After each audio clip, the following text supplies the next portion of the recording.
et sans raison que quiconque ait pu m'expliquer de façon satisfaisante. Ça a du sens. Ouais. Non, tout d'un coup, c'est devenu tout. Ouais, ouais. D'accord. Je peux pas avaler ça. Je reste avec Jésus sur ce coup-là. Ouais, ouais. Amen. Jésus, ben, ça a plus de sens. Ce n'est pas infini. C'est une sorte de forme de beignet. C'est comme un plateau de jeu de route. Ça finit par revenir sur lui-même. Mais alors, qui a créé tout ça? Oui. Genre, est-ce qu'il y a un Dieu? Est-ce que Dieu a créé tout ça? Ou bien Dieu est-il l'univers? Ouais, mais alors qui a créé Dieu? Ça, c'est un peu la réflexion circulaire. Donc, ceux qui sont athées, qui vont critiquer l'existence de Dieu, d'un Dieu créateur, ils vont dire: «Ah ouais, bah, si Dieu a créé toute chose, qui a créé Dieu?» Mais alors, c'est juste reposer le problème plus loin. C'est un peu comme la théorie de la simulation. Ah ouais, on vit dans une simulation, ça a beaucoup plus de sens. Ok, mais alors ceux qui ont créé la simulation, ils viennent d'où exactement? Donc, c'est juste ajouter une étape en plus et le problème reste le même après. Et ça me dérange. Oui. Genre, qui a fait ce truc? Est-ce que c'est parce qu'on pense que comme on est et qu'on meurt, on a ces biologiques limitations que nous attribuons à l'univers lui-même? C'est très... Ouais, c'est juste. Oui. Ouais, on voit juste les choses comme étant construites puis détruites. Qu'il y a toujours eu quelque chose. Ce serait fou s'il n'y avait rien eu à un moment donné, non? Ouais. Ça paraît encore plus fou qu'il y ait toujours eu quelque chose. On sait qu'il y a une fin à l'univers et les scientifiques savent que voilà, il y a un moment, d'un point de vue thermodynamique, il y a une fin prévue pour l'univers. Tout ce qui a une fin doit forcément avoir un commencement, sinon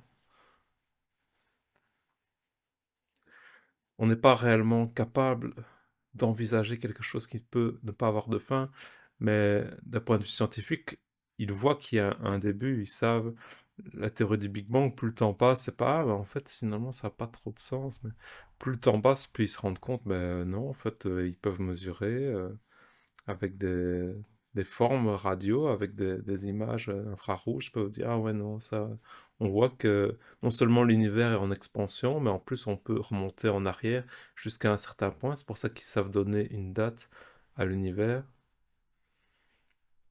Parce que si c'est juste quelque chose, si c'est juste la nature de tout, il y a toujours quelque chose, non? Oui, Ça ne pourrait pas être rien, puis tout d'un coup tout. ça paraît parce que qu'est-ce qui a déclenché ça? Qu'est-ce qui a lancé tout ça? Exactement. Qu'est-ce qui a claqué des doigts? C'est pour ça que ça embête un petit peu les scientifiques, tout ce qui est théorie du Big Bang, parce qu'ils arrivent à l'observer et voir que c'est de plus en plus réel, de plus en plus confirmé d'un point de vue scientifique, et que ça coïncide assez bien avec la notion d'un Dieu créateur. Le fait que l'univers soit en expansion et que le rien crée le tout, ça va à l'encontre des lois de la physique. La physique va nous dire qu'il faut qu'il y ait un échange de force ou un échange de matière. Une énergie ne peut pas arriver de rien, donc il faut qu'il y ait une transformation, que ce soit une explosion, que ce soit une pierre qu'on va lancer.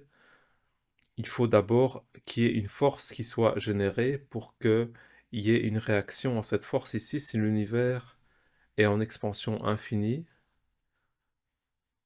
il faut que l'énergie qui ait été initiale soit infinie aussi. Et quelle est la transformation? Quelle est la source de cette énergie? C'est ça qui pose un problème rationnel et logique à toutes les personnes qui vont vraiment réfléchir à ça. C'est la grande phrase de McKenna. Terence McKenna avait une excellente phrase à propos de la différence entre la science et la religion. La science ne te demande qu'un seul miracle. Je veux que tu crois en un seul miracle, le Big Bang. Ouais, ouais, ouais.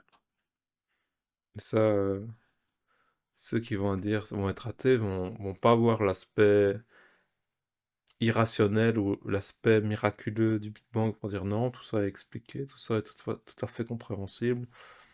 Non, la seule façon logique et même scientifique de comprendre ça, c'est que il y a une force créatrice qui est antérieure à l'univers, antérieure à la matière, antérieure au temps.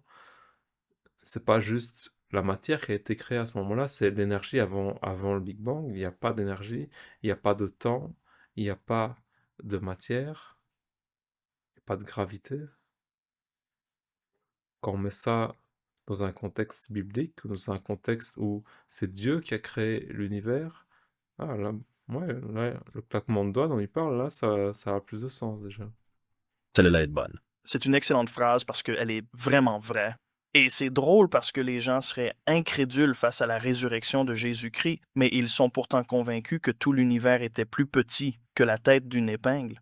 Et sans raison que quiconque ait pu m'expliquer de façon satisfaisante. Ça a du sens. Ouais. Non, tout d'un coup, c'est devenu tout. Ouais. D'accord. Je peux pas avaler ça. Je reste avec Jésus sur ce coup-là. Ouais. Amen. Jésus, ça a plus de sens. Ça paraît un peu plus logique.